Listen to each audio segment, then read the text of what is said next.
I would have fainted. Then I saw this market nini, nikaona mikate na maziwa. Nikaingia kwa kona, nikachukua mkate na maziwa, nikabugia. Kumbe kuna watchman hao jamaa wanaangalia shop lifters. Ameniona, ameenda akatangaza kuna mwizi. But by the time they came, nilikuwa nimeshiba. By the time they came, nilikuwa mwizi ameshiba. Na mimi sikuiba, nilikula. Hata mbele ya Mungu, I had no intention to steal because I didn't carry more than I needed for that time. Oh, you just went, took it and ate. Niliingia nikakula ile na nikashiba, nikasikia niko sawa, nikashukuru Mungu. Saa hizo wanakuja na mawaya, nika told them hold on. Na kino ni chapa kidogo, ni painful bwana. Hii mob justice wasa ufanywa ni mbaya sana.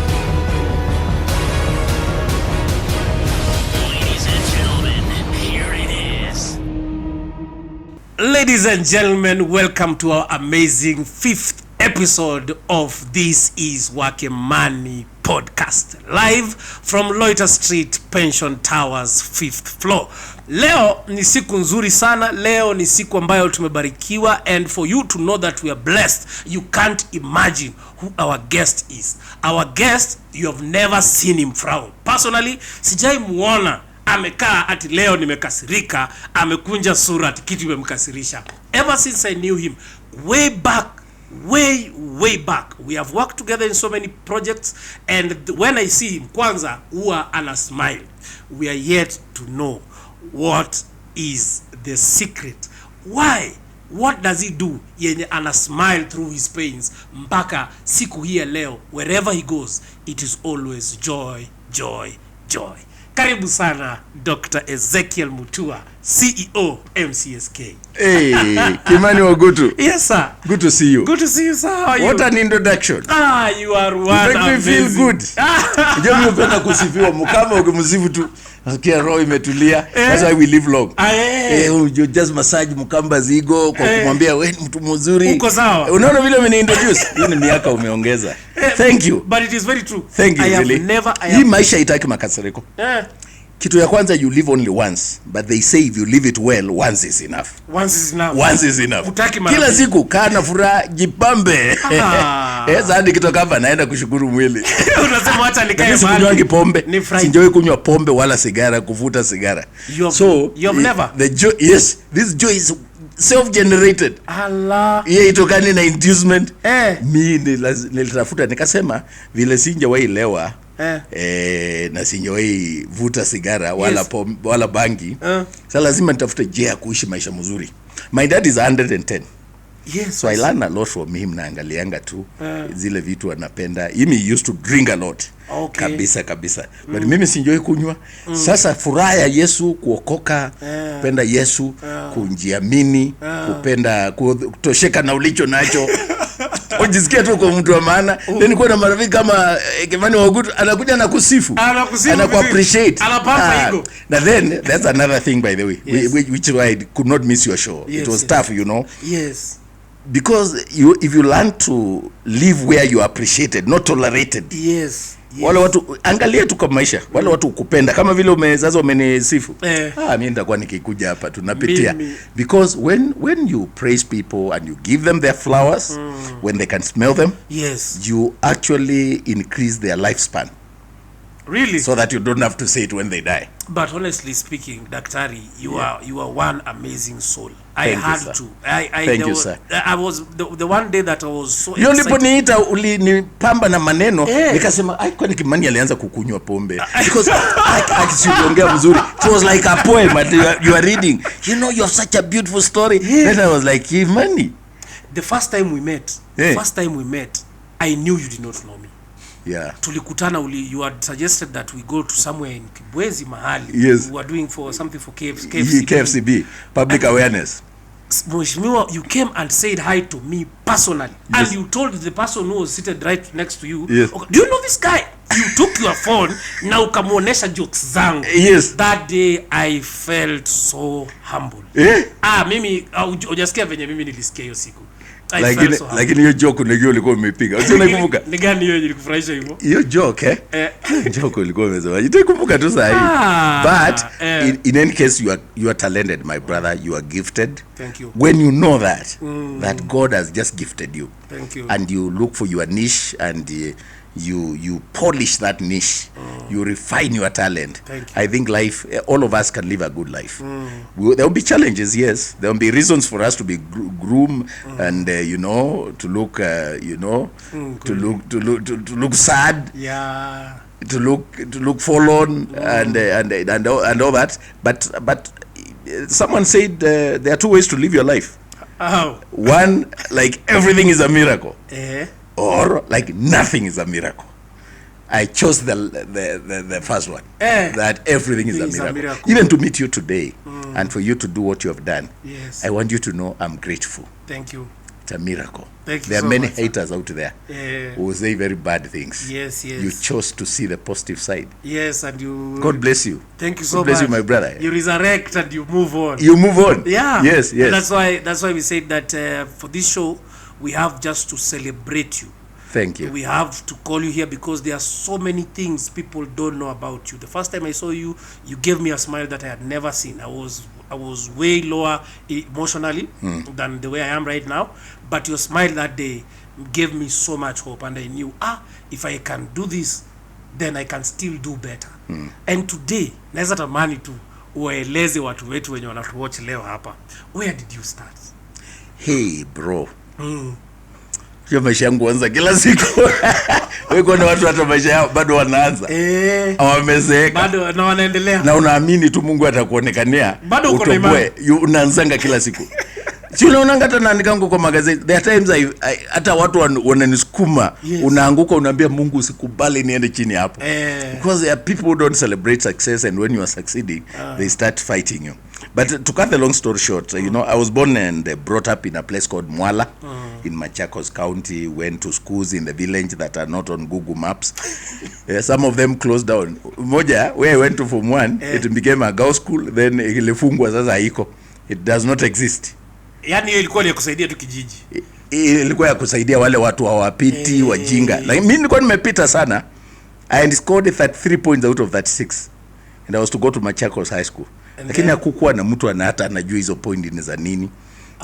So I ended up being late and almost I think it was going to March. Someone, a pastor, told my mother, this fellow anaweza kuja kukusaidia. Akauza maharagwe. Tukatembea mguu bana kutoka Mwala kwenda Kangundo is almost 50 kilometers. Tukaenda kufika masaa kama haya. Mama akane, wakati huyo Muhindi, ilikuwa shule ya Muhindi, ilikuwa tu ni biashara. Alipona hizo marks, akamuliza, are you serious, you want this guy to come to my school? Mama akaambiwa aende nyumbani, hata akaongezewa fare, akaenda na gari. Sasa mimi nikaachwa mikononi mwa hiyo shule. Nilianza hapo. Muhindi alikuwa anaitwa Patel. Hiyo shule ilikuwa shule ya ajabu, Kimani Gutu. Wewe unaona shule fani? Bazandi alikuwa ni kama principal, alikuwa anavuta bangi. You would know that Bazandi alikuwa anaitwa Maingi. Sisi kama yuko. Ulikuwa unajua Maingi yuko around.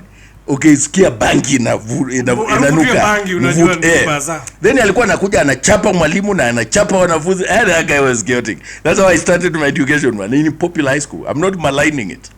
Real story. What was the name of the school?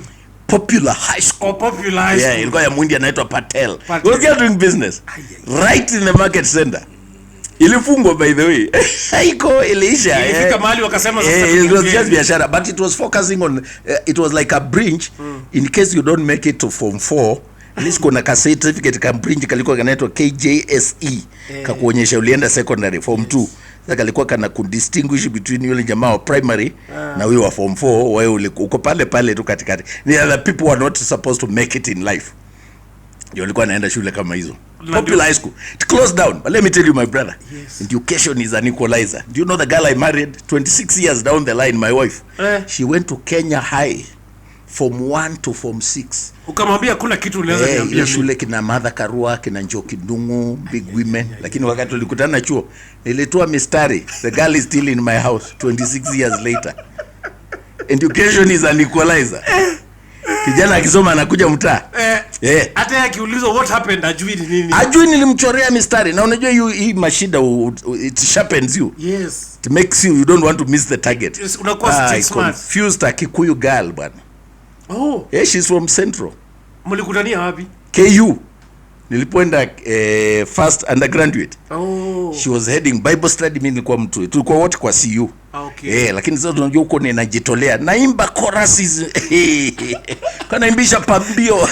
Leading the church service. Dadi ngoja kwanza. Ngoja kwanza.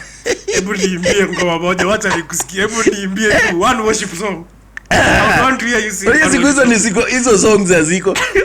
Paulo na Sila waliomba milango ya gereza ikafunguka. Milango ya gereza ikafunguka. Wasichana pale wanaona future. Umekonda bwana, hata unja kula.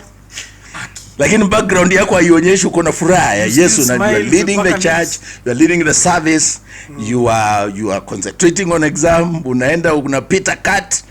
They are coming to refer to you, so you know, maisha tukaanza hivyo. Hebu nikuulize, ndio umeisha ingia campus sasa. Na fee you okay? No, when we started actually we used to be paid. When I went to university we used to be paid a boom. Ilikuwa inaitwa boom. 5,380. Lakini mimi yangu nilichukua kwanza nikajengea mama nyumba. Hatukuwa tunaishi kwa nyumba. Tulikuwa naishi mahali nyumba imebomoka. Kukinyesha unaweka karai, otherwise kutakuwa na shimo ya matope hapo. So unaweka karai ama ile nguad imekatwa. So when I got hiyo 5380 nika renovate kanyumba ya mama tu. You know style za huko tu. Kanyumba kama tope, kanyumba hivi lakini nika improve. So hiyo pesa yangu ikaisha. Wanjaluo kama Ungutu walikuwa wananunua system. Kwa hostel. Kwa hostel. Ilikuwa nenda kwa Mjaluo. Unashangaa huyu tuko pamoja tu. Home theater. Home theater. Unajua bwana. Unashangaa huyu mko maisha moja tu. Unashangaa kwa ni Mungu naye ni aje. Na when you look at them unajiuliza ulikosea wapi? Tena wacha nikuambie. Acha nikupatie story nyingine ambayo sijasema. Tulireport mapema. For wale first years tukareport. Sasa wale watu wengine wanakuja baadaye. So tukaenda tukachukua hostels. Milana akachukua hostel Nyayo 3. Yes. Room 11A. Kaingia. Nikapata hii maisha mzuri bwana. Unaishi nyumba kama hii. Sini nikachukua kitanda ile iko chini, unajipanga ni double decker. Kanjipanga huko, nimepanga maisha mzuri. I was very organized. After a few weeks kumbe tunawekewa mapati na nithadia. Siku moja nilikuja nikapata mtu na bibi. Na tena wametoa vitu zangu wamepandisha juu. Kijana, who are you? So I said I'm EZEKIEL MUTUA, I am born again. Before I say those things, the guy interrupted me. Hold on there. What are you doing here? I said I'm a student here. This is my room. This is my room. Kambiwa, this is also my room with my girlfriend here. And there is no way you can be sleeping down here then tunapanda juu. Sasa utakuwa ukipanda huko juu na ukujanga wakati umelala.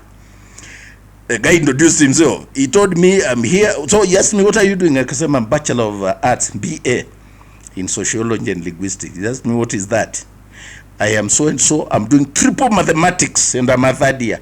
Na niko na bibi. Yeah, sasa usoe. Soea hiyo sauti.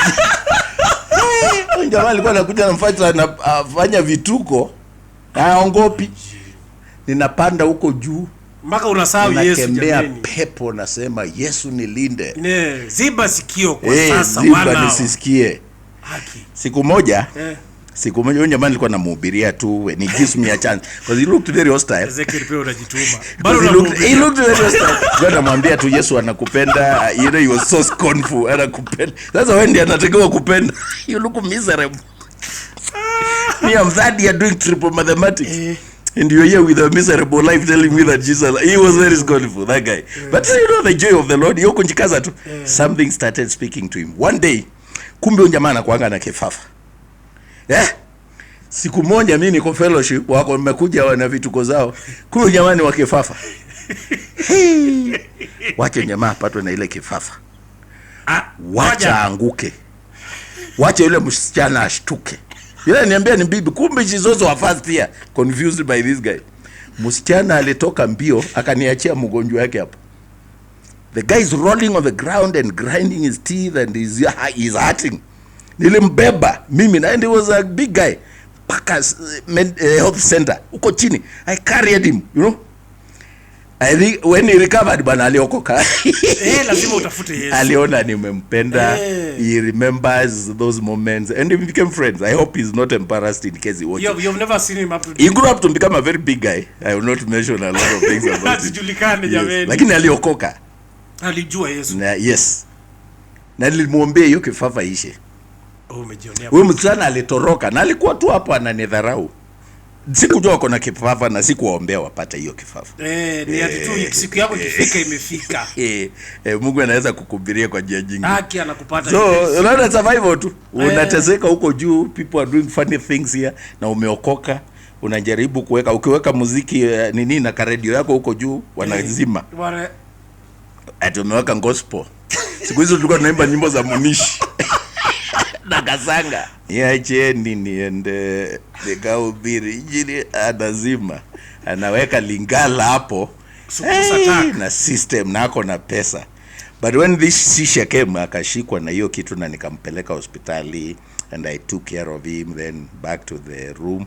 Ulimbeba kwa mgongo mpaka hospitali. Sijui hata nitoa wapi hiyo nguvu. But it was God created that situation.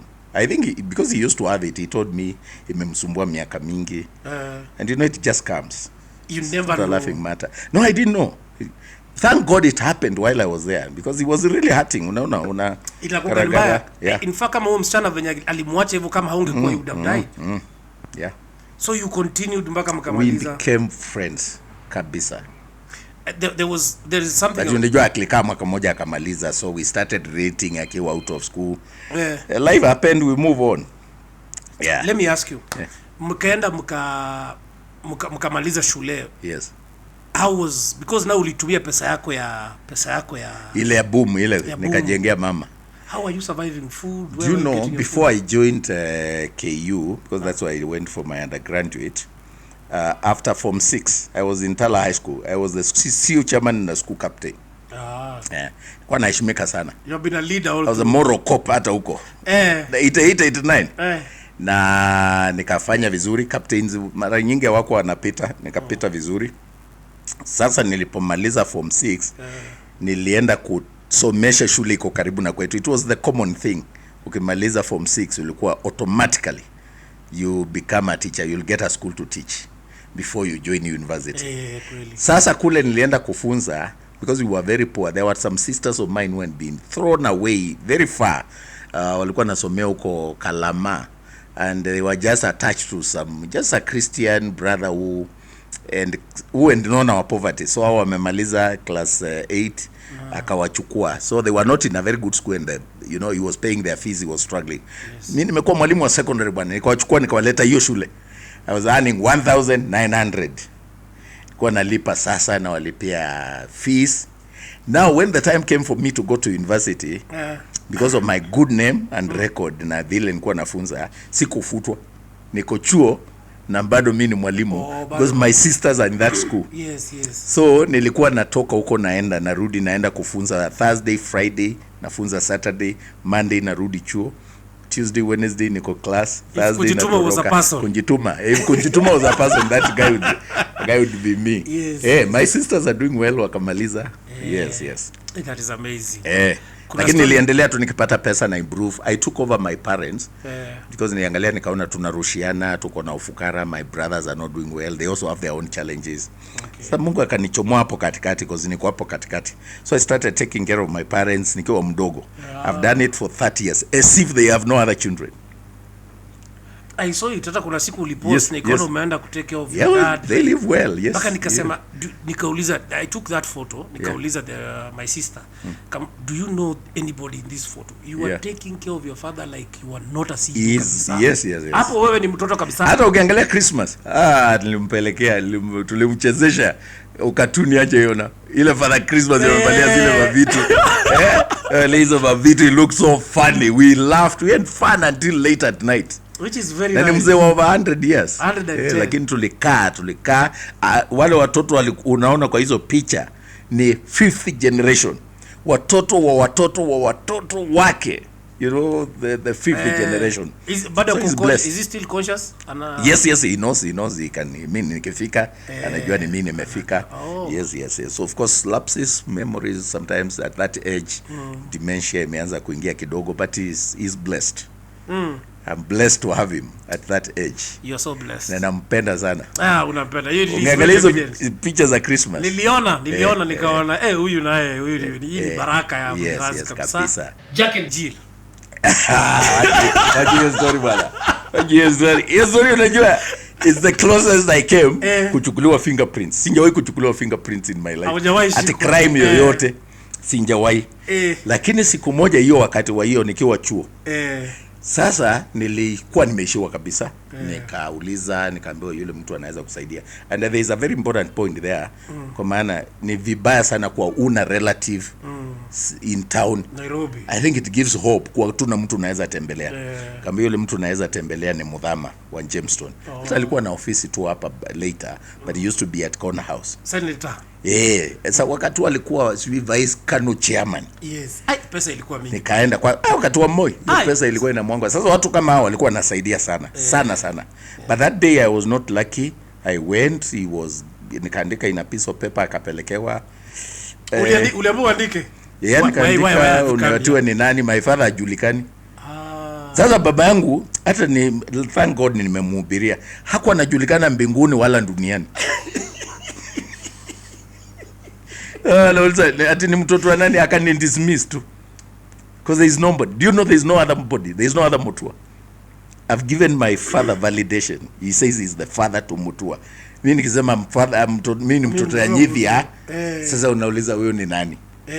Yes. And then there was no brother. The closest I came to have a relative in Nairobi was a brother of mine who used to operate a butchery. He was employed in a butchery uko Dandora, na nile Dandora ya karibu na Ukambani than Nairobi. Sio Nairobi pia. That's the guy when I visit I would say I've come to Nairobi in a butchery. Ananiibia nyama, matumbo. Tunakula.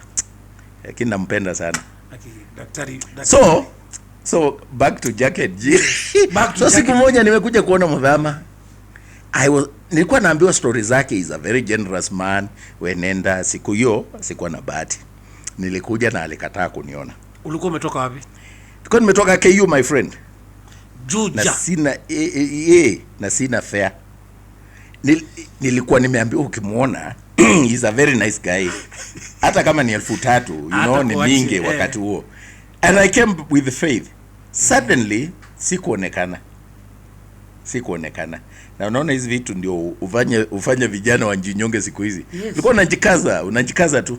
Nikasema nitaenda tu hivi nikiangalia mtu anakaa sura nzuri kama wa Kimani, namwambia shida zangu.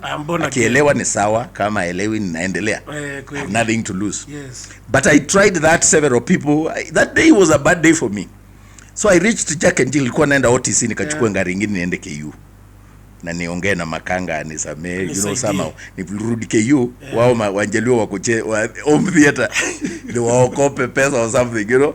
It was bad. Hatakuwa na simu, no mobile phone, there is nothing you could do. Ilikuwa word of mouth. Hata dating tulikuwa tuna date by word of mouth. Naambia girl be at that spot at this hour kanakuwa. So no matter your age, you may notice time time is of the essence. So by the time I got to, there used to be a supermarket called Jack and Jill. My friend imenifinya. I think out of this frustration kungojea mheshimiwa niko na njaa, I felt out faint. Na mjua hata maji, you know, kwangu unapatia watu maji kama hii kasip tu kanaweza kuokoa maisha. I would have fainted. Then I saw this market nikaona mikate na maziwa.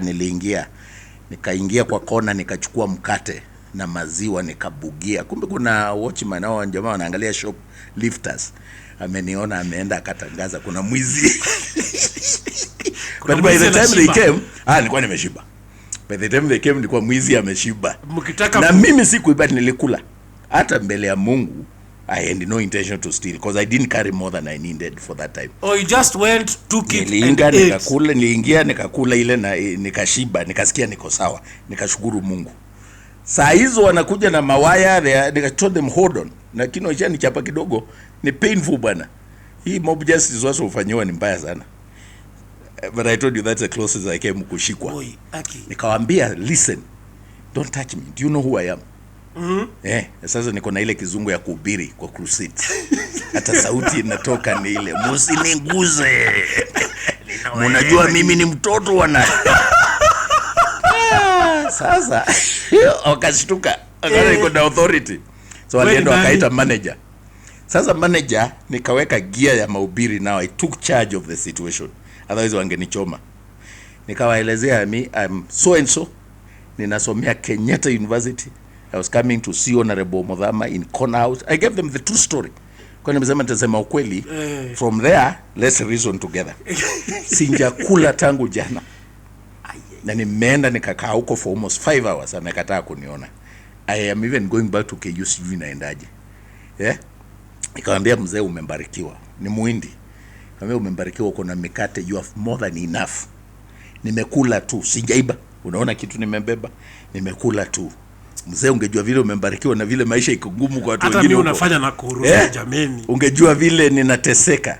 Ungejua mimi sina mtu hata town ningeenda kuona, hata huyo naenda kuona ameangalia akauliza ni mtoto wa nani, anaona tu kama ni mtu anamkona. Akani dismiss. Huyo Muhindi alinihurumia sana na akaniwekea shopping na akanipatia fare. Hata nilikuja kumpost siku hizo nilikuwa nafanya na wewe, nilimpost na nikamtafuta, nikapata kumbe aliaga. Nikapata ndugu yake. Ukampatia baraka yake. Nikambariki kabisa. Nilienda kushukuru. Nilimweka kwa post iko hata kwa Facebook. Ukasema huyo ndio kisa hivi vile nimepeleza. Yes, but don't try this at home. Don't. Because sometimes, you know, I feel you so much because watu wenye kama sisi wenye tumejilea huku, umekuja kutoka ushago, na you are the only relative you have in Nairobi. At some point it gets so difficult. Penye unasema if kama basi hapa ndio nafaa niende, wacha niende. But you can give up. You can kama give si up. Mungu. And it is worse, like I've told you, there's something people don't know. Kuwa tu na mtu unaweza pigia. Kuwa tu na mtu unaweza enda kwake. You know the location. Na unaweza enda umpate. Na umuelezea na anakujua, ni kitu muhimu sana. I tell people, I don't have to give you money. But the fact that you have access to me. Fast. Yes. Now kuna masimu unaweza niandikia. Uko na mtu unajua kazi ni yako. You don't have to commit suicide. Our days, like angalia hiyo, nilikutoka KU kuja kuona Modhama. A national leader, he was the vice Kano chairman. Lakini anijui and seen 1,000 and he used to help people. But anauliza ni mtoto wa nani, anasema anatoka wapi. You know, you come from a God-forsaken place. Your father is not known. You have no title, you have no money. Sasa I don't know whether that was the reason or he and other reason. Later on, by the way, sijawahi kumuomba kitu. God was the only hope you had. Yes, mimi umuombea sana. Lakini nakumbuka. Yes, even when he was in this building, I think he operated from here. I came to see him, but now to help, I bless him. Do you know me? I don't borrow money from politicians. I bless politicians. Even my governors, I campaign for them and put my money. There is no dignity in begging. Yeah. Yes. Siwezi omba Modhama kitu. Unafika unamwambia wewe lakini kipata kitu ana support because he's a very good leader. Yes. A very good leader, very resolute, and he does good things. Nita support unless ni muombe project anisaidie. You know kitu ninafanya for community. Mimi mwenyewe nilitoka mahali ya kuomba kabisa. In fact, in most of my fundraisers I do it myself. That's I can say it for God helped me. See, I don't like begging people. If it's something I can do, na God helps me, ninafanya vitu vingine ya nguvu sana on my own. Hata nikiita politician, niite governor wangu ama senator wangu, nitampatia pesa ya kuja kutoa. I find difficult. Tena unamwambia shikai? I just want, because it's your presence. I want that you supported me, the goodwill, your time, and just being with you most of the time. Akiongezea yake ni sawa, but nikija kukuomba Kimani ukuwe guest wangu, I will make it clear, Mheshimiwa, in case things are not good, I will give you something. Uweke pale. Yes, I don't like begging. Yes, from that life of eating bread without paying. Unaingia kwa supermarket unakula mkate na maziwa. Don't try this at home. Please don't. Because ni Mungu alikuwa. It's not funny. But I preach to those guys, it's not funny by the way. Let me ask you. Yes. Wanasemanga ati ukijirushia debe ndio labda unaribu, but hii ni mimi ndio nauliza. Do you have any charity organizations? I am trying, I lost my mom in February. last year. Oh, Paul. So we are now doing a memorial. Okay. She died on Valentine's Day, 14th of February. Okay. So we are planning in a few weeks to have a memorial for my mother. Okay. And I wanted to launch the Esther Mokeli Foundation. Wow. In honor of my mother. So that, but I do a lot of things. I've educated kids to university level from the day aliingia shule. Not 1, not 2, not 10. So, you know, I've done that. I'm glad that my family has supported me. And by God's grace, my last born amemaliza, alikuwa Light Academy amemaliza, sasa anaenda chuo. Chuo si ngumu. Kule ndio alikuwa shida. So, you know, that and the blessings of God. Because I am blessed. I got to speak some place and I'm paid monies I can't believe. Sometimes I'm invited even abroad. And you look at it. There's a day. There's a day I was invited by the Hollywood Film Festival in 2019 as the chief guest in California, LA. Chief guest. Unakumbuka vile watu wa media walikuwa wananichukia watu wa film? Tunakuja hapo. Mimi nilipata barua, my secretary niambia, nikamwambia hapana, hizo ni stories za jaba. Hao watu wanaweza hata kwenda kutuua. Tena ni LGBTQ. Unajua, I'm told that board of Hollywood Film Festival. Daktari unajua mpaka stories za jaba. Out of 11, yes. Out of 11 directors, not 9 are gay. So they discussed. Out of 10, 9 are gay. 9. In that day they were making that decision. Board imekutana. Sasa, sikiza, ile chuki ya watu, wale haters wa social media. Yes. Kuna wakati nilitrade for 3 weeks. Ninachorwa. Kasichana kengine kanaitwa Musenya, a very nice girl. But kalianza tu ati mzaa, huyu MUTUA ni mjinga, huyu hawezi kuwa Mkamba, nikamkamba. Sasa huyu tunampeana kwa Wamasai. Sasa nikitupwa huko Wamasai wanasema wako na mjinga wao, wanataja huyo mjinga wao ni mtu mkubwa, siwezi mtaja. Wanasema tuko na wetu. Sasa nikarushwa kwa Wakikuyu wanataja mjinga, na wanasema tuko sawa, hatutaki mjinga. Nilitupwa mpaka Tanzania. Nikatrade. Then one day, a lady called Sylvia Ambani. She's very prolific writer, beautiful girl. She's still with the Nation. Sylvia calls me, niko ofisi, na niambia na ni interview. Niambia, hey, daktari, umesikia story ya simba wa Masai Mara, simba wawili, 2 gay lions. Nikamwambia, how did you know they were gay? She says they're mounting the wazid. Namuliza watch a story man. There's a British photographer amesipiga picture. It's real. Unajua? Nikamwambia, that's so fun. You know, we are joking. I don't know whether I'm being recorded. By the way, it's a crime. It's called subterfuge in journalism. In the code of ethics, subterfuge. If you're recording somebody, alert them. Sylvia didn't alert me. She knew I was good sport for stories. Your story, ile vitu nitasema. Alijua tu. Kumbe I'm recorded. Nikasema those gay lions must have watched those funny things from the tourists. Wazungu. Niwaambie hizi tabia za wazungu. You know, we are just free. Sisi hatuna hizo. Ni wazungu huko wanyama waliona. Because how? But I tell you, Sylvia, this is very funny. I think we should isolate those lions and do a research. Tujue. I remember that.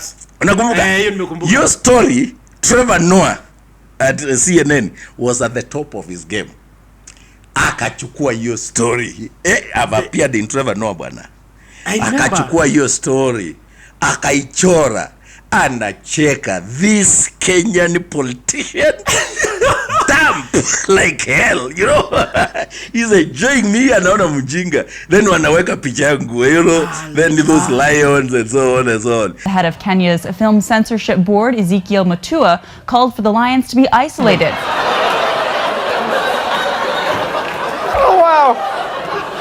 This Kenyan politician thinks that these lions learned this from gay people? Hao watu wa Hollywood wakasema, this guy is funny, you know. This guy, why don't we invite him to be our guest? So they watched my films, my speeches. They paid first class, my friend. Nilitoka hapa na Emirates, Dubai, yani naingia ndege, you know my room is like this. Kuna kapicha ulipiga. My friend, I've lived life. Nimekula maisha na big spoon. Nimebugia maisha from stealing bread to being on first class. Maybe tap from that blessing. First class. Unajua first class, umeallocatewa a very immaculate lady, you know, unayo Emirates. Akai kama hata ni binadamu. Akai human. Dr. MUTUA, your shower is ready. Unaenda show unapata iko na maua bwana, rose flowers. Sasa uko na turbulence kaanza. Niligonga Dr. Mutua yoke. Liko majuu North Pole na kiangalia simu unaona we are crossing the North Pole ama ile map iko hapa mbele ya ndege. Naangalia nasema mimi sana my father. Ulijoko aje? Tabila ziko ndoko kwa bafu ulijoko. Niligonga hiyo mlango. Msichana akaniambia it's okay just some little turbulence here. Hold on. Hold on. Nikasema sitaoga tena kwa ndege. Nitakuwa nikijipanguza tu na kutoka. Lakini nilikuwa nasema first class, wacha nijaribu. Wacha nijaribu. Everything has a first time. But I traveled to LA. Nikaenda bwana. Do you know where I was sleeping? Roosevelt Hotel is next, just a few meters to where the Oscars take place. In fact, Roosevelt Hotel is where the Oscar stars wanalalanga. Wanatoka tu hapo, ukitoka tu, yes, ukitoka hapo tu ni Walk of Fame. Iko na majina ya Kimani Ogutu, stars. Nika hapo 450,000 per night. Sasa nimeona maisha yote mazuri mabaya. Tunakuja ngoja hapa kwanza kwa mazuri. Wacha tudili hapa kwa mazuri. Walikuandikia cheki ya pesa ngapi? My friend, when I speak in those meetings they pay well. If they are paying a bed 450,000 per night. So you are so unaweza tusema tuanjeshe tu. Tuanjeshe tu. Kama hiyo sasa hiyo unajua ni. Nishaendelea mzuri. Na tena unakuja kuchukuliwa airport na the chairman of the board. They came and told me, Ezekiel, we invited you here not to tell us what we want to hear. We like you because of authenticity. Deal with us. Wewe sema vile una feel. Nikasema wamenipatia milango. I preached to those guys. I stayed there. Hata sikujua unatakiwa kuambia ambassador. Me I was living my moments of fame. Nilienda tu California, sijui tuko hata na consular general huko. Daktari ngoja. Daktari au kuambia ambassador umeenda. Ambassador alikuja mkutano, alisikia kuna prominent Kenyan anauliza mgani. Anauliza that nigga of KUJ of MCSK. No, that time I was at KFCB. I was yule wa film. Analikwa na because she knows what it means. At chief guest to what? Film festival, Hollywood. You know they give it to a franchise order for that year. So yule mtu ana bid na win na body yake sasa wana conduct so they choose who to. So I was the guy, and you know I got that chance out of being demonized on social media. Now we are there. Now we are now there. Nilitroliwa. How do you maneuver your way through being demonized and come out saying? Come out saying. You know, I took leadership nikiwa mdogo sana from primary.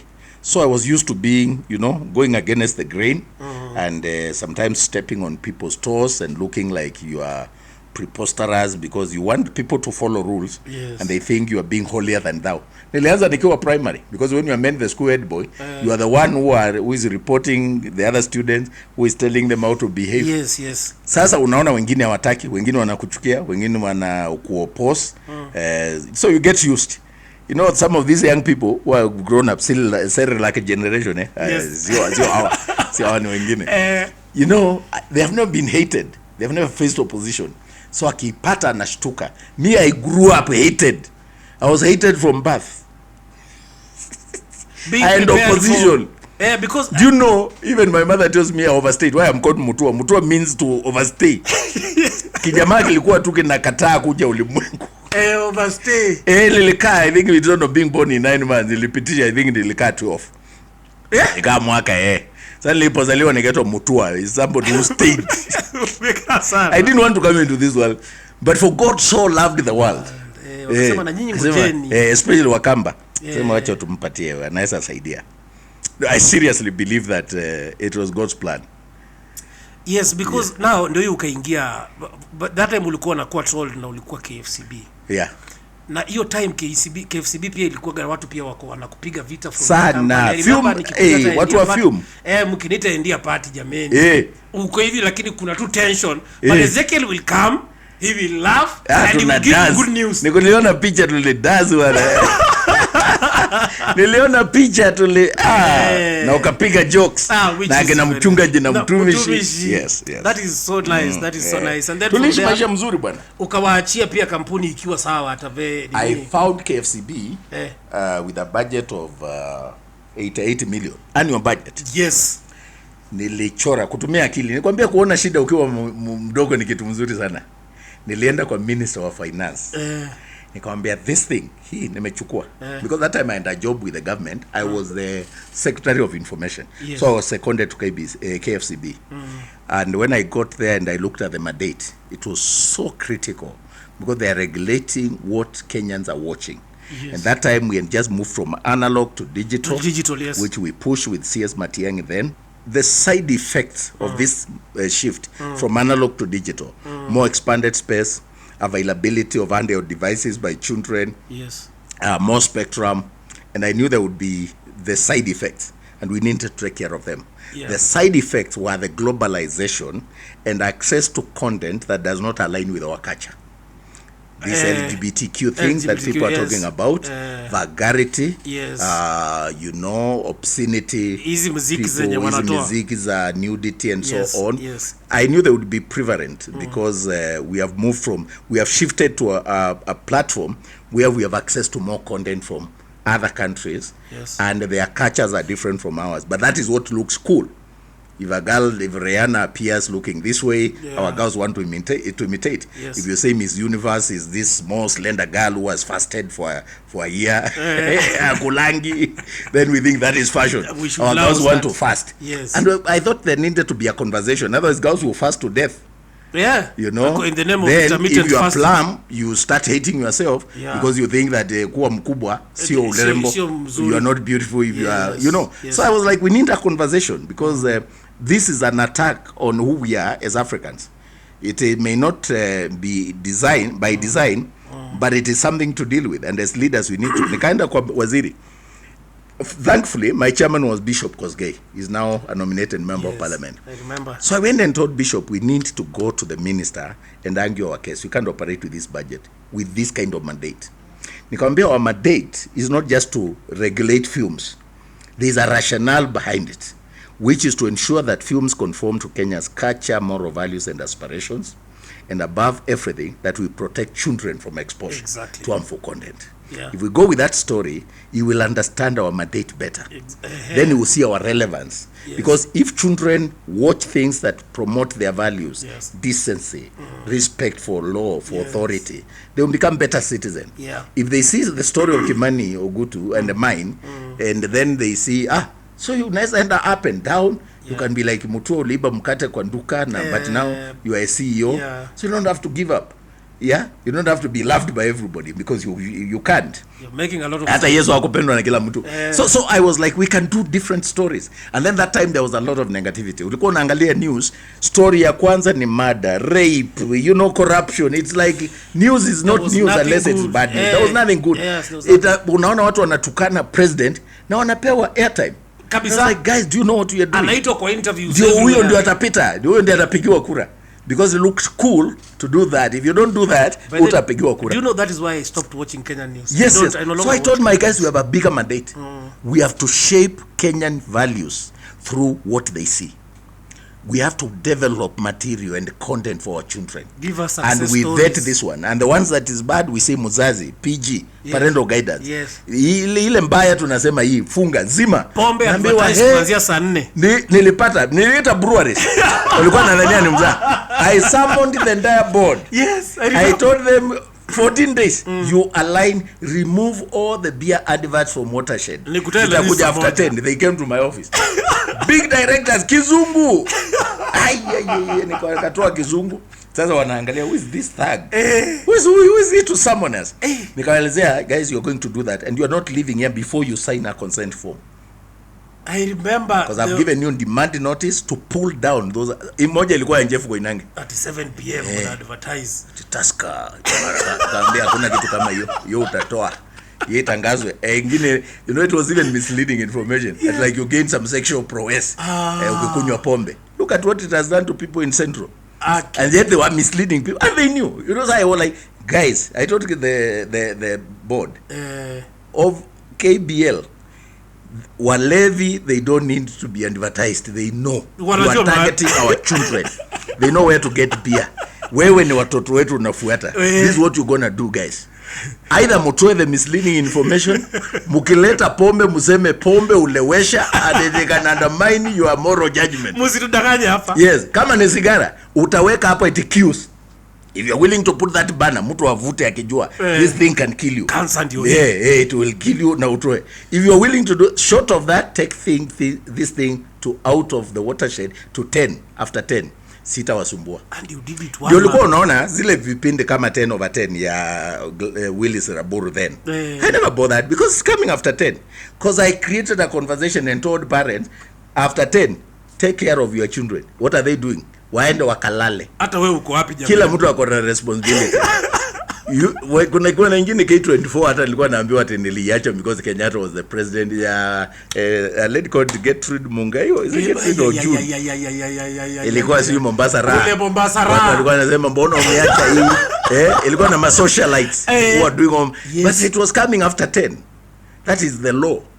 When this lady Wanuri Kayu did a film Rafiki, that film was so nice, the story is so powerful, safe for glamorizing homosexuality.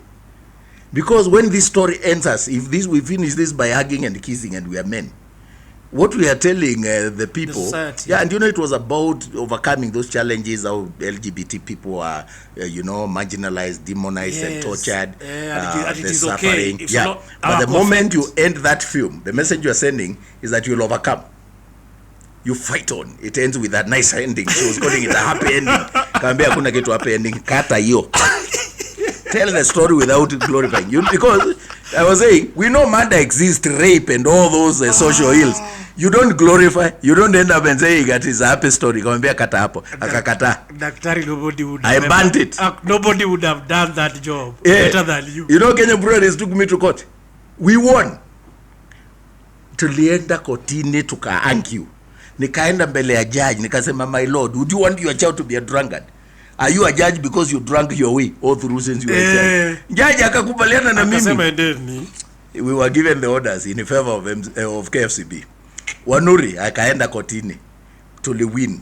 We were doing it according to the law. You see the beauty of leading an institution when you have passion and you have read the laws that govern that space. Yes, you make the right decision. People may oppose, but when the law is applied, you will win. So I led that thing. We went to the minister. We argued our case. He committed us to a budget process. Then we were called to a committee of parliament. The committee was calling us to tear us into pieces. Who are you? You're not good for this Jubilee government. Munasumbua watu. Nikaenda huko with evidence. I showed how films influence people's thinking, how they shape opinions, how some of the crimes we are dealing with are promoted through film. And they are ready to fight you and they don't even understand. That's why even small kids who are on a PlayStation, if the house is not burning, there is no explosion. Sasa explosion kama ile fanyika kule jana usiku. My son burnt down our house. You see? My son burnt down our house because anacheza hizo games. I'm so sorry. At some point alibani nyumba. Yes. You see? It is so true. I was telling them, when you socialize kids' minds into vulgarity, explosion, violence, at the wrestling, unaona mtu ameinuliwa, this is not real. These guys are acting, but my child thinks that punching people and throwing them down is the way of life. It is lazima hiyo kitu iandikwe not real. I'm not against it, but it must. Not do this at home. Don't try this at home. This is done. So the battle was between the agenda, those who are pushing that agenda for LGBTQ, homosexuality, introducing in school. Do you know there were even people, organizations, foreign organizations, who are funding, even people who are writing textbooks and material for learning, that if you don't introduce nuances on LGBTQ, you are not getting funding. So the people who are making money, even in film and doing scripts, majority walikuwa wale wana support your agenda. Lazima. Exactly. So I called them out. Jamaa wengine wana introduce matangazo ya condom. Alafu condom iko na nini flavors zile zinapenda watoto, chocolate, strawberry. Nikamwambia tueni hizo vitu. Yeah, you agenda tunaijua. Niliwapatia masaa machache watoe hizo vitu. Uliwastopisha before anze. Yes. Niliwaambia hakuna kitu kama hiyo. We see you. Wewe tunawaonea mbali. Toeni hizo vitu. You are targeting our children. Our children don't need sex. And let me ask you. Unajua these things sometimes people end up dead. Hauogopi? Let me tell you. If you do the right thing and you are not up to any ill motive, yes, God will protect you. And you have to do, at some point, we need leaders who do the right thing and let the chips fall where they may. Utaishi miaka ile Mungu anataka. Yes. That time, I was placed there because God wanted me to be there. Do you know, besides the banning and so on, we helped to create a national conversation for parents to know that they have a responsibility, institutions of learning to know. For example, there are some songs, nilisema, hata governors, there is a time kina, you know, senior people that I admire, like kina Esther Passaris, kina Anne Waiguru, yes, walikuwa na kundi yao, si ilikuwa ya nini, ilikuwa inaenda mikutano ya kisiasa ya wamama, and then they are playing Kwangwaru mchana. They are playing at wimbo ya Diamond ilikuwa inaitwaje, Tetema. Tetema. Sasa they popularize the song, so inachezwa shule. Imagine mkutano ya shule. Katoto kadogo hapa kanaimbia mamake Tetema. Unajua hiyo wimbo? Tetema kama umepigwa shot. Tetema kama generator. Tetema, mama Tetema. Tetema. Nigidi. Ulikuwa take your time unasikia kwanza watu wanasema nini? Ninaenda lyrics naangalia. Lyrics chafu kabisa. Ni vile tu watu wa Tanzania kina Diamond, they code it unlike Kenyans. Yes, Kenyans it's coded. So hata Esther aliambia that's the meaning. Wakaiacha na waka-apologize. Na zikatolewa ziliacha. Nikasema just the same way you cannot take beer to a school event. Yes. You cannot take this kind of music to a school event. Katoto kandogo kako hapo kana twerk. Yes. Atitetema. Hata akajua kanafanya nini. Nikabani hizo zote. One man. One man battalion. One man battalion. That's you know, that's yes, what challenges me so much. Yes, that in all these situations, ukisema ni no, even my board would be sometimes would be scared when I naambiwa futeni hiyo mwenda wazimu, otherwise even hiyo pesa it will be withdrawn. Naambia we didn't get the money because we were loved. We got the money because we gave our story. By the time we were doing the last India party, you were talking about figures which I could not even imagine. Do you know we moved from 88 to 250 to 340 to 480? When I was leaving, it was 650 million. That is... Yes, and KFCB was in global. My people, when I joined that institution, some of them, the farthest and gone, was Naivasha. I told my board we'll be doing our training in Singapore. Check my utaona board meeting ya KFCB training in Singapore, in UK, in Zanzibar. That meeting when I went, watu wa nini? Niwaambia I don't travel alone. You have to pay also for my colleagues. We have gone to Tyler Perry Studios. We have been in Atlanta, Georgia. We have been in Germany. People who had never gone to Naivasha, I gave them exposure. Because there are 3 E's that contribute to greatness: education, experience, and exposure. Uwezi kaa na watu tu wanjana Naivasha. Hawajatoka nje ya mlango. Wanaendanga Mombasa na SGR wanajisikia sana. Peleka watu ngambo, wapeleke tu. So walikuwa any film festival, ZIF, Zanzibar Film Festival, wako huko natuma team. I even started sponsoring. Government spokesman alikuja kwa ofisi yangu one time. True story. This one is good to give this lady. I will talk about her. Thank you. Honorable Isaac Mwaura used to be the chairman of people with the disability. This group in albinism. Yes. And there is a film they had done, very nice film, which was entered into the Zanzibar Film Festival. Okay. And I promised them sponsorship. I think they were about 11. That sponsorship was coming to about 2 million. Was it 2 or 3 million? To go sustain them, yes, and bring them yeah. So we have promised. We used to sponsor a lot of things. Okay. I'll give you another one. But when Senator Mwaura came to the office, my friend, budget ya serikali imechelewa. Tuko na budget in the books, but it has not been entered in the accounts. Na siku ya kwenda imefika. Now the day I was seeing Senator, ujue ni vizuri kuwa na Mungu. I was to see the senator to talk about this matter. Na tukimaliza, the next person who was to come to my office is a very prominent lady called Agnes Kagure. Agnes sijui hata alinipendea nini, alikuwa ananisupport tu, mwanangu hata ananiita, how are you doing? Hasa zingine nikiwa na hizo shida, anaongea na those politicians. But this boy is trying. You'd leave him alone. Support That him. day she was coming to our office. We were in the fellowship at 1. We used to have prayer meetings. So she waited downstairs because tumechelewa hapa na senator, hatujui tutafanya nini. Something told me, Senator, ngoja wacha tuite Agnes Kagure akuje na tumuelezee shida. She's rich. Mimi ndio nachorea senator. Do you know that lady came? Umewahi kuona mtu amepatia serikali pesa? So she asked how much is needed. We say 2 million. She went and gave me 2 million in a letter. In cash. Now the problem was tutamrefundiaje? Because tutapewa budget formally. How will this money now get out of the system? But I can tell you, when you are determined to help, you can help. Those albinism group went to ZIF, to the Zanzibar Film Festival. We supported them. And we managed to get this money, and we found a way reconciled because they took kuiba. They went because all you need is to show that they went, they came back, the air tickets, everything. We wrote the reports, we accounted for the money. You can't believe it. Later on, I was told that we managed to pay Anne Kagure that money. And I was like, God also gave me very good people at KFCB. Yes, because it requires a lot of paperwork, a lot of approval here and there, processing, and no misuse. Because again, when there is no misuse, I've told you, God protects you. Another time, I got a call from a lady called Moisha Kibibi.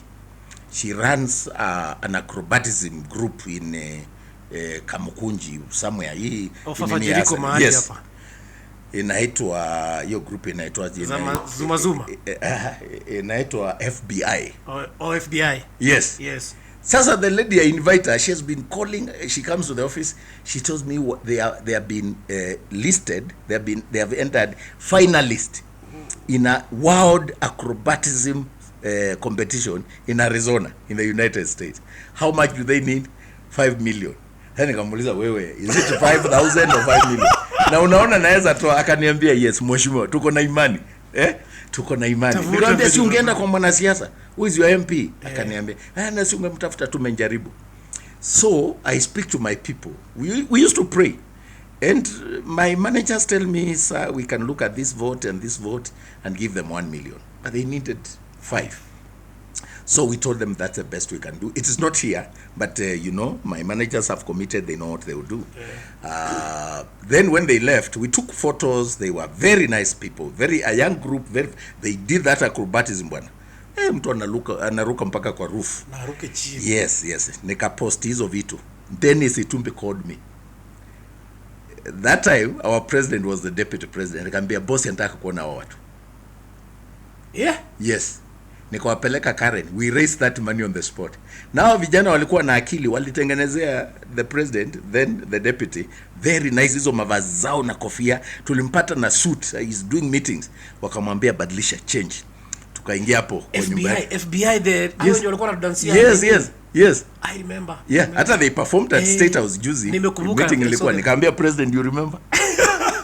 That time tulikuwa Karen, Ruto alikuwa ameandamwa wakati huo. Hata hiyo kupeleka watoto nilipigwa, hakuwa anatakikana. That is the time when small people were fighting the deputy president. Sasa shida yangu ilikuwa ni kwamba nimepeleka hao vijana kwa vice president, kwa deputy president. Wanafaa waende. Na amewasaidia. Sasa umefanya kitu mzuri, but it cost me. Juzi they performed in city. Walimuinua hata wakao. I don't know if you remember. Yes. Same group. Yes. I asked him, do you remember? These guys would not be performing here. How many times have you found yourself doing the right thing and you're being fought? Mara nyingi sana. Even today. There are times you do very good. You know now, are you aware that we are distributing money? Are you aware that someone like Ruben Kegame, who used to get 4,000, a musician of that note, amepata 122. Miaka hii yote MCSK is 40 years. Unaona hii? 40 years. They have never distributed the amount of money we are giving. Not because they didn't have. We have 20 million that we refuse to eat. It is easier to eat money in organization like this. Ukapata kuta pesa ngapi? Hii sasa leo KFCB ilikuwa ni accounts zilikuwa zimefungwa. We in debt of about 340,000. You know, before COVID, these guys walinyang'anywa leseni. unanyang'anywa leseni. Now you have workers, you have rents to pay, you have this, na una biashara imesimamishwa. So in 2019 Kekobo gave the license. They took it from MCSK from nowhere.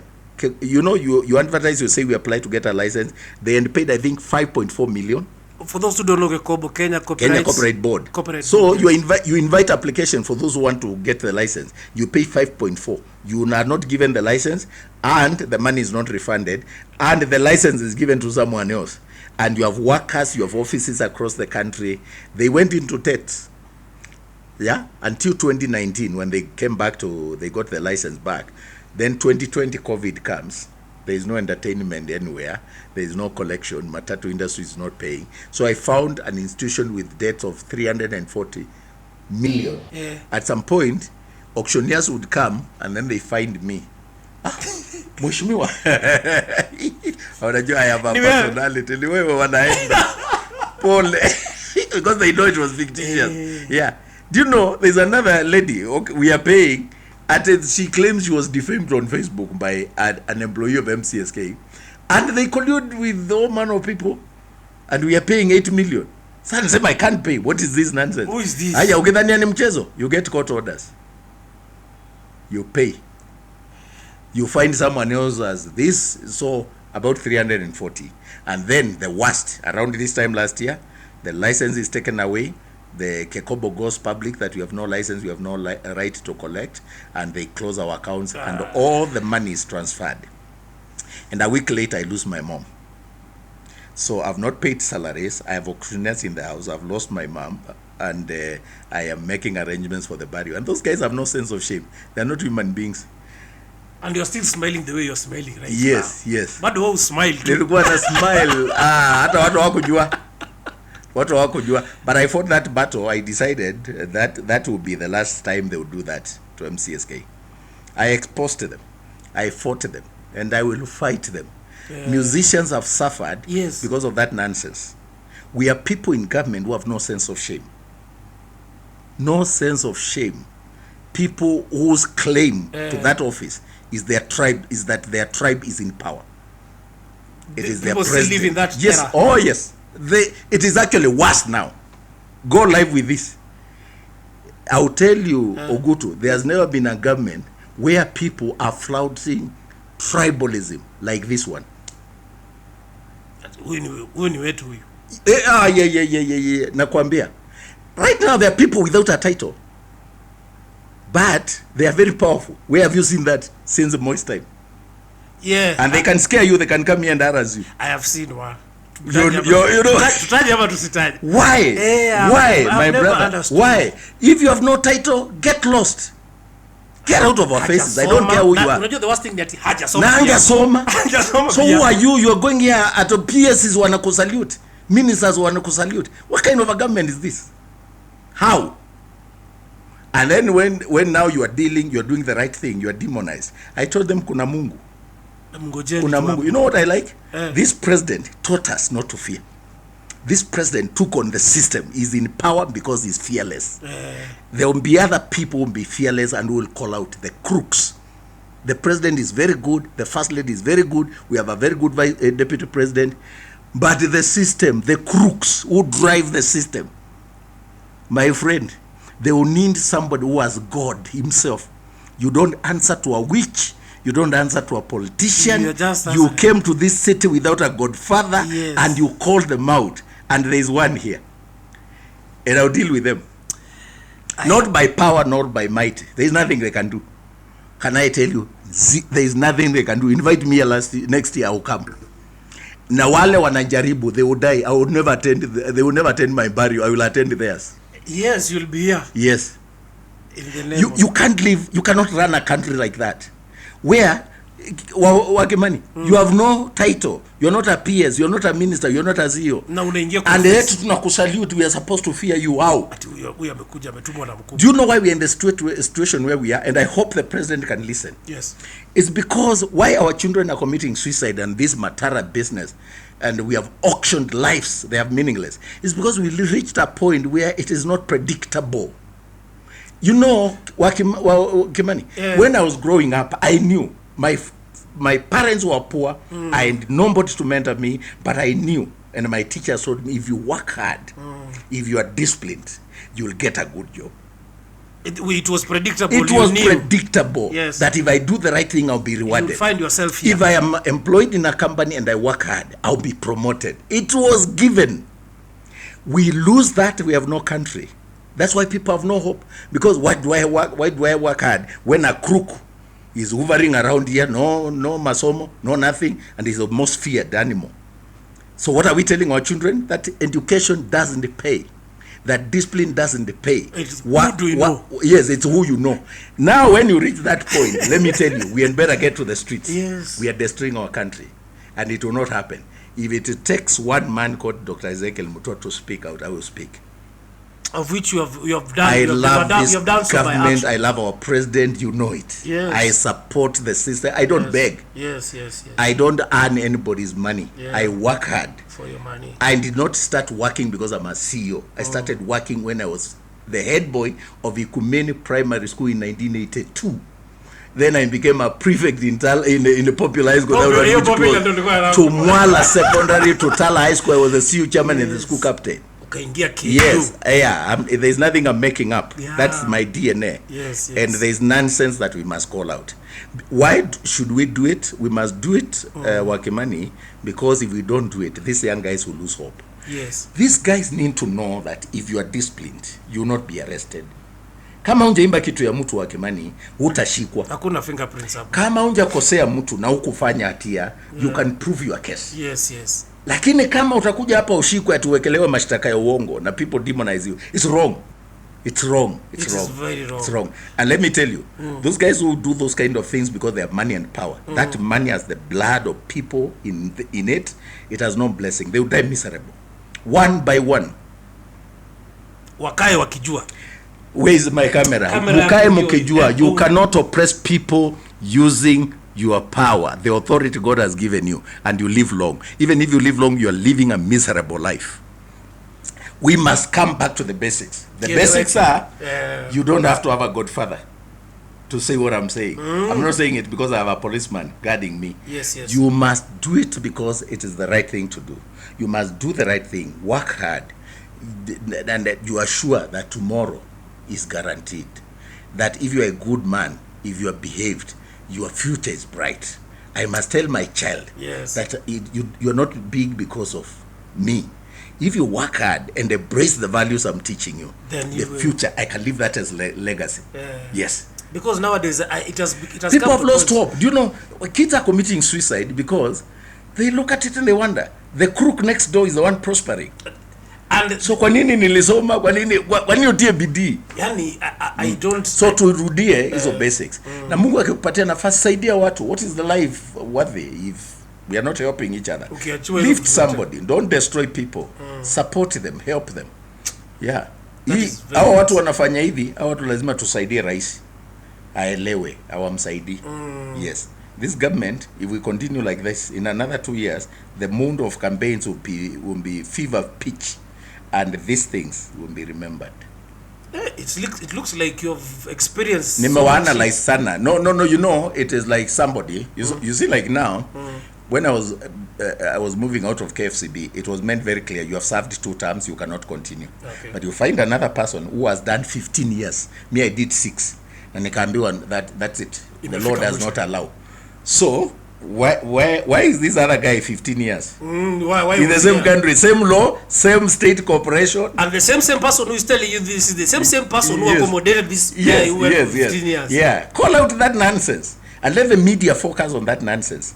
You know, the media now is being destroyed and they've been intimidated that they cannot tell that story because you not get government advertising. Wakimani, heshimu Mungu aliye juu. Work hard.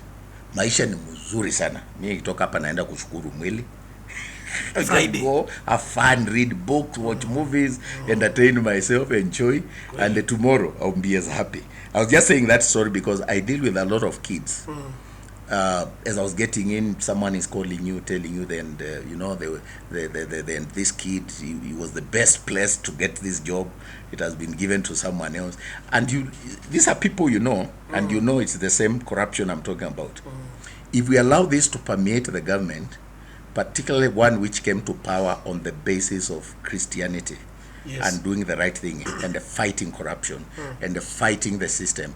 If we do not uphold the same values and speak out and say it's important, Yes. it's important to show people that it's not the system, it's not the deep state, Yes. it is God who determines. And once he says your time is up, Wakimani, imeisha.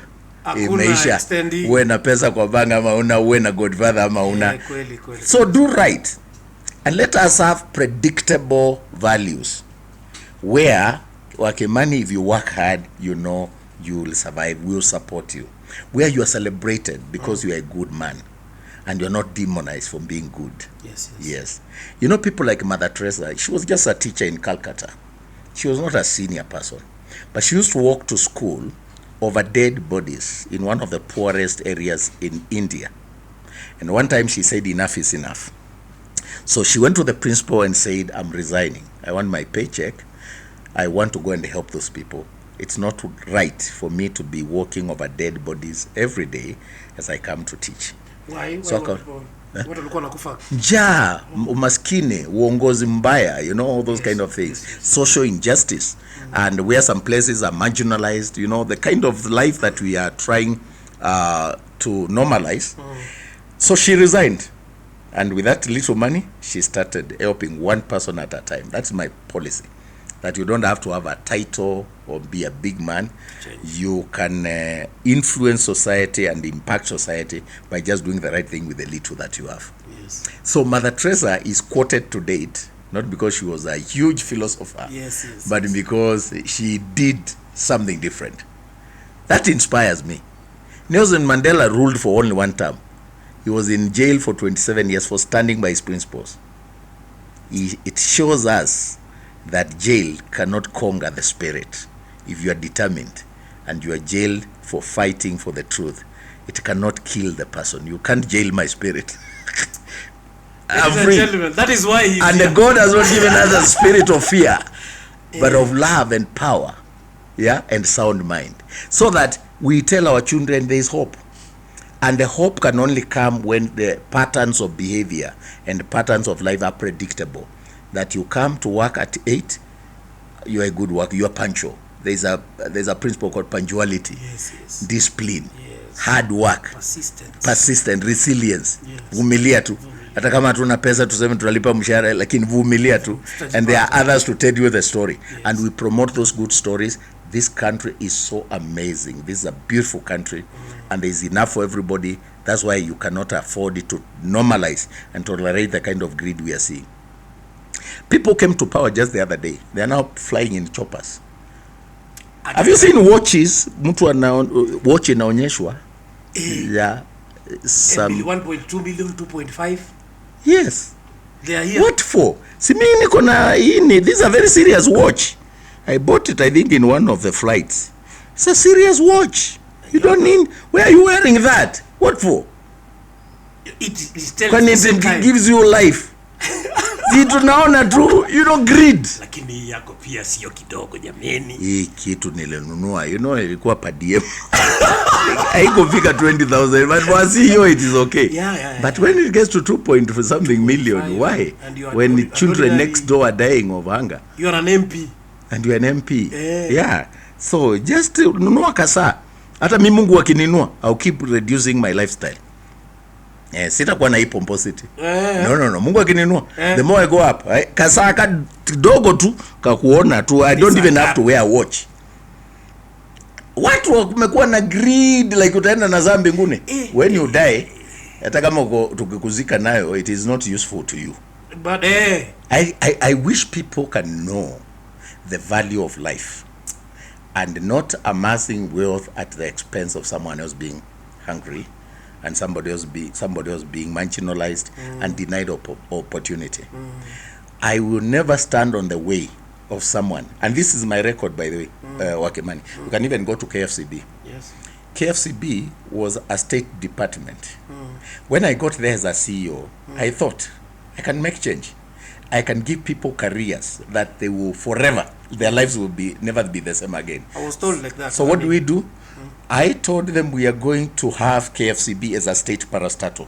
So you push paperwork from treasury to office of the president, paperwork. Hakuna kulala, consultants. I would even meet some friends in a hotel as we take coffee, and I told them I have a problem. Na sina pesa ya consultant. Do you know even the KFCB logo ile wanatumia? We designed it with a friend of mine in a hotel. Yeah? The logo yao ilikuwa inakaa crocodile. Hebu check, judge Google. We design, you don't have to spend money. We designed it in a hotel and I launched it, spending very little money. Then my focus was on how do I grow the careers of these guys who are so depressed. Some of them had stayed there, no promotion. It was the worst parastatal. I looked at the amazing people who were there and I decided these guys will be great. I remember you even bought some branches, cars. Exactly. So we got money. I told them you don't have to live in this poverty, in this godforsaken kind of offices. You can live in a nice office. You can make a good office. But more than that, we can educate people. We can make this a state parastatal, get it classified as a serious parastatal by looking at our mandate, rebranding, and so on. Within 2 years, we had repositioned KFCB from a department to a state parastatal, classified very highly. As a CEO, I was ranking more than vice chancellors of state universities. But then what I did, it is the number of people who are in KFCB who were employed during my time. On a fair slate, you don't have to see anyone. In fact, some of the people who were fighting me when I was leaving, I employed them. They would come to the interview and say, wow, hey, the guy is articulate. Now they are my friends. Let me ask you, has the government ever considered you for a CS job? Well, I've never gotten the offer, at least not this one. But I've served, but I've been in government. Hey, you know, I entered government on job group S. And they went up to U. I only need, because PS is a job group U, so I've done it. And number two, I like challenges. What I'm doing is better. Yeah. Yes. I fund CSs to do their programs. Yeah, true. So who is better? If I'm the one who is funding the government. The one who's backing them up. Yes. And I enjoy what I'm doing. Look at the difference we have made in musicians' lives by distributing royalties. You know, before you came openly. in, watu walikuwa wanapata 1200. Thank you. 600. Muziki tumeisikiza kwa magari, kwa matatu. Yes, kina Calligraph Jones, they were posting. Tell them to post now. I am sure it cannot be less than 90,000 for Calligraph. From 600 and something or 2,000 or 3,000. I saw because the Calligraph post your check now. Post. Ambia nani ana Octopizo. Nilimuona huko. Ambia post. I'm sure it is not less than 70,000. So you can imagine if you used to get 2,000 and you are getting 100, it's phenomenal. That is progress. Within a very short time. I've not been at MCSK for long. Yeah. But the people are not happy. They wish we never distributed and shared the money with them. Where was this money going to? Si ilikuwa inakuliwa tu na watu. Ulikuwa mnatisho tu kidogo mnaenda na 5 million kuonga mtu. Nimeliwaambia nao hakuna kuongana. Tunafanya kazi. Hii pesa ni ya wanamuziki na watapata. Do you know I've been in the office daily? Ndio nione mkora analeta nyoko. Ina distribute yangu as I watch. And I'll be there. Wakija wananipata. Yes. And I post nasema office yetu iko mahali fulani kujeni. Because they are used to running hammock and threatening people. And then wakikutisha, so mnasema hii ni instead of distributing, tukinyang'anywa leseni what will do? Wanatunyang'anya kwa nini? Do you know we don't need a license even to operate as MCSK? Mukitaka mchukue. You know, music is a personal is a private property. Yes. Kama ile mahindi iko kwa shamba yako. You don't need to be licensed to sell your maize. Hii ni ujinga tu ya watu wa serikali hawaelewi. Just looking for Danta heads in government who don't understand. Why do you need a license to sell the maize in your shamba? It is your shamba. Maize ni yako. You can even give it to the cows for free. Yes. Muziki is your private property. The government does not fund you to produce music. The government does not buy music. So government inatokea wapi? It is out of your own volition. Me, I'm representing people who also produce on their own. Yes. It's only that they lacked somebody to show them the business elements of their craft. Now what I have brought is to show them music can be the thing that will make you buy a good house, live a good life, and that you don't have to bribe anybody for your music to be played. Hata nikimaliza nitaingilia ma DJs. Kuna ma DJs wengine uongwa unapata muziki haina maana. na ndio uchezwa sana kwa radio at the expense of a nice music. Wacha ni Washitaki tusikie. Kuna ma DJ ati huyu DJ ako kwa TV station. Huyu DJ ndiye acheze muziki yako lazima umpatie 100,000. Do you know the stories I'm hearing from our members? Some of them even female. They have to sleep with you. Imagine. I said now they have me to reckon with. What I chase music, I'll take those logs, I'll share them with the media owners. They will tell me how that song is popular than this one. Yes. Yes, we'll reason. And that's why it's good for CEO to have gone to school. I have found dumb people. You have no clue. You have no clue what goes you're on. Supposed to do there. You know, I've tried to argue with some of them. Nikamwambia muziki sio mali ya serikali. Respect that hustle. Kimani, what you're doing here, where is the government? No, it is not here now. It's your creativity. You invite who you want. Yes. Serikali inakuja kukulicense kitu gani? Just pay the normal taxes to KRA. If you make money, they should celebrate you, not punishing you. Support. In fact, mi nataka ni the next time nitaka kuletea kipindi ya tunaleta wasanii wanaongea stories zao, because you'll be doing my work at MCSK. Public awareness, how is copyright administered, where are the opportunities for you to make money. Then I pay you so that your hustle grows. Yes. You saw when I was at KFCB. Yes. Kina mchungaji na mtumishi, they were permanently with us kazi every weekend. Yes. Now sometimes we do 3 events. You see, the one thing which I have to admit, as much as you say that I make you happy, you make me happy. Because the one when I came to KFCB, yes, tuliambiwa this is a life-changing deal. Yes. If you meet, if you get the opportunity to shake Dr. Ezekiel's hand, your life changes completely. Oh, and true to their words, our lives changed completely, because inside ingine tunapata mshahara juu inatoka kwa TV ndio ikuje kwa kampuni alafu itu yako ilikuwa ni hapo. On next weekend we are going to this place. And even for kina mchungaji, yes, I said, you know, since you guys are young, bring the certificate ili you their procurement, we give you cleaning services. On top of acting and being paid, they are the ones cleaning our offices. I remember. They were making money. I have told you we raise money for FBI with the deputy president, now our president. You take responsibility. That's your area. We supported the film makers with albinism to take their film even to Germany. Unalipia exposure. That at KFCB, I told you, besides kuongeza mishahara. By the way, I got there in 2 months, we increased the salaries. In 2 months, we started a program that if you finish your first degree, masters is sponsored yote. We introduced a program in my time that if you come and you spend your contract and you are good, you go permanent and pensionable, so that whether MUTUA is there, whoever brought you, if it's Wakimani, kuna watu niliacha huko, they don't have to be good to me. They are P and P. Permanent and pensionable. Yes, they are helping their parents. I know some of them with amazing stories. That's what leadership does. Not because they must worship me. I took namwambia you have a future, but you need a master's. I'm paying. Finish your first degree. Wacha kucheza na hiyo, because once you finish masters is straight. Na unampatia time. Wengine walienda kusoma ngambo. If I show you the testimonies that I get from the people that we worked with, they make me feel nice. Mtu ananiambia CEO tangu utoke sinjaenda nje. Sijazunguka jamani. Tulikuwa tunatembea, hata nitumia picha, unakumbuka tulikuwa Monaco. You know Monaco? Monte Carlo. Tunatembea huko Monte Carlo kuona Ferrari Formula 1. Tulikuwa tunaenda France. The 3 is education, experience and exposure. Every year we used to be at the Cannes Film Festival. We started by going 2 people, 3 people. The last one we took almost 100. Filmmakers, promoters, nini, sponsored. Hata journalists, I had 2 journalists, Njagi and Jojo Lido, Orindo. They stayed there. I think they stayed there for almost a month. At our cost. Ulipeleka George huko jamani. George alikuwa Nice. Then we take a Mercedes Benz from Nice. Yes. Tunakula lunch Monaco. No, tunakula 10 o'clock tea, breakfast, Monaco. Then all the way to Italy for lunch and back. Exposure. Fungua watu wanakishangaa, are we for real? Watu waoneone. Yes, watu wanaona. I would get them opportunities, because when the institution grows, it has good PR. You are getting opportunities. You want to train somebody. There's a time we were cleared by the head of public service.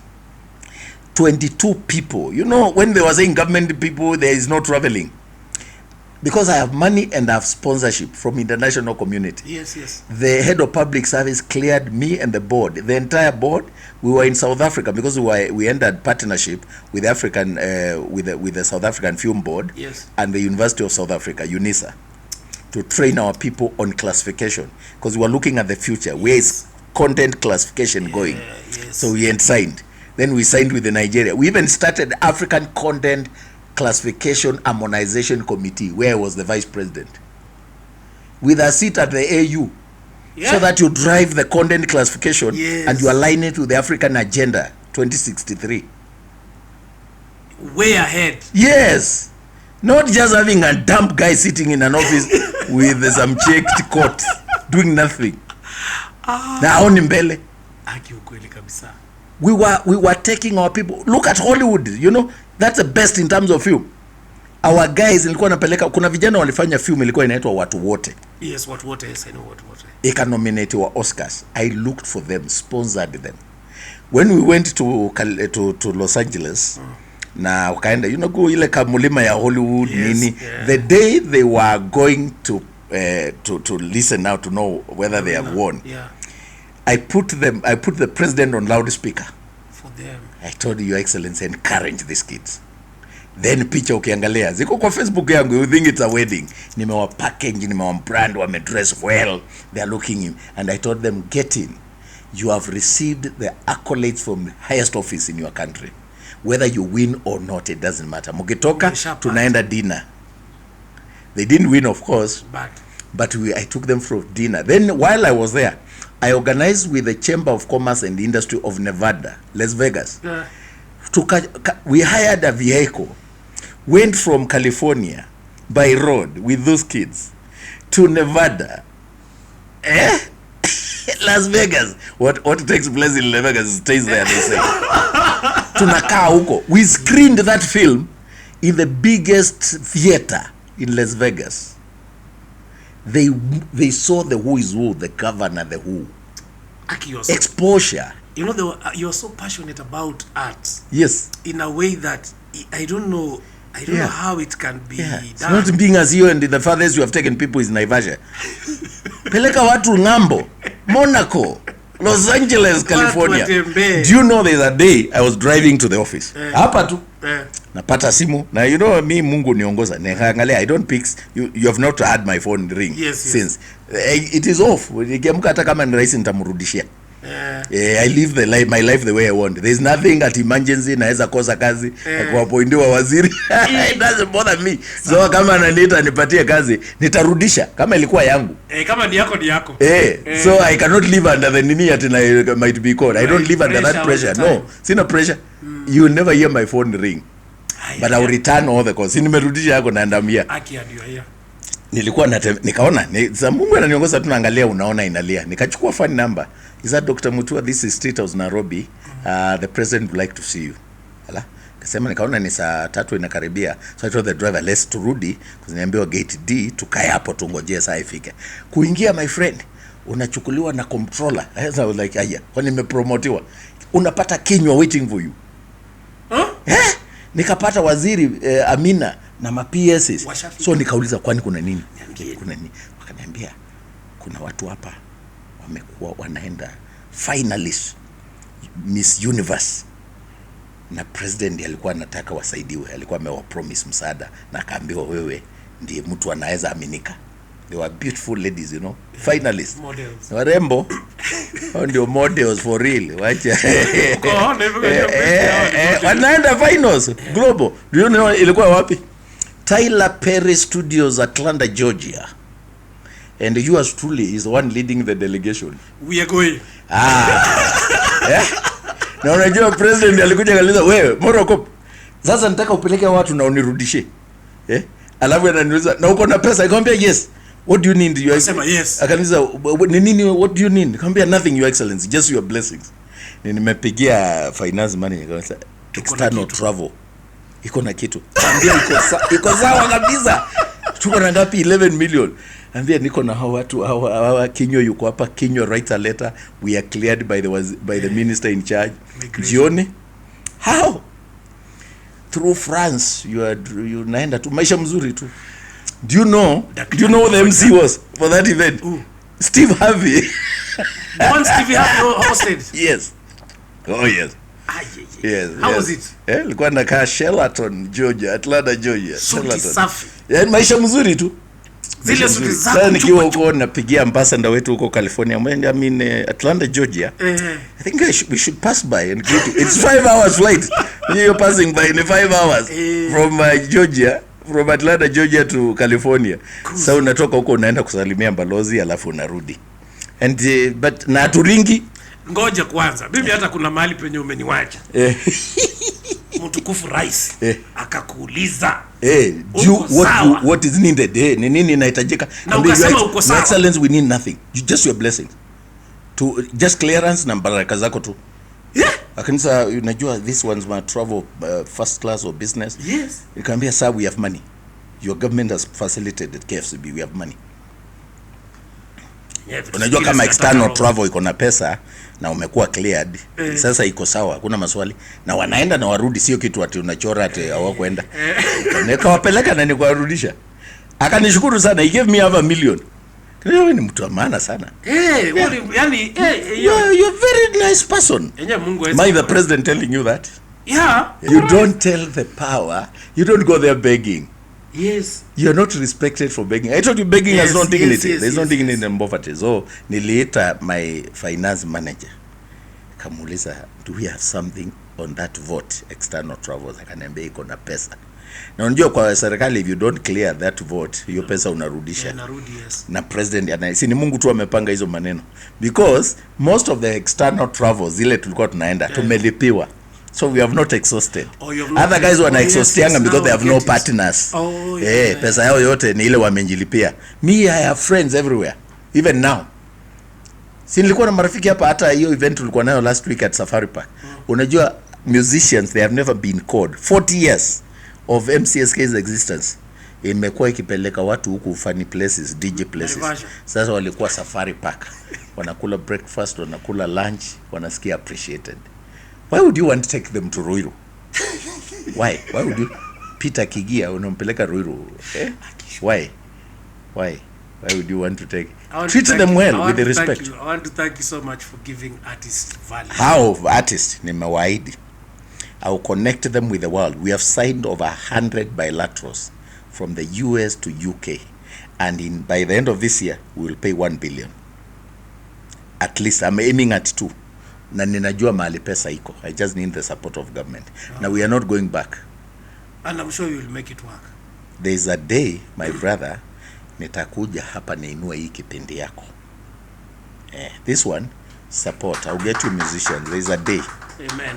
So wewe umeniambia story. Hata sikujua we are related that way. Do you know I forgot? Those things umenikumbusha. I was in my lowest. I was in my lowest, and I was just coming so that I earn a little money. I come back to whatever I used to do. But the fact that a CEO knows you, yes, and takes his time, and I knew your jokes, even the best joke. You knew the joke, and you say, in the joke, yakata mimi mwenyewe nimesahau ilikuwa again because I was now shocked. You're shocked. Yes.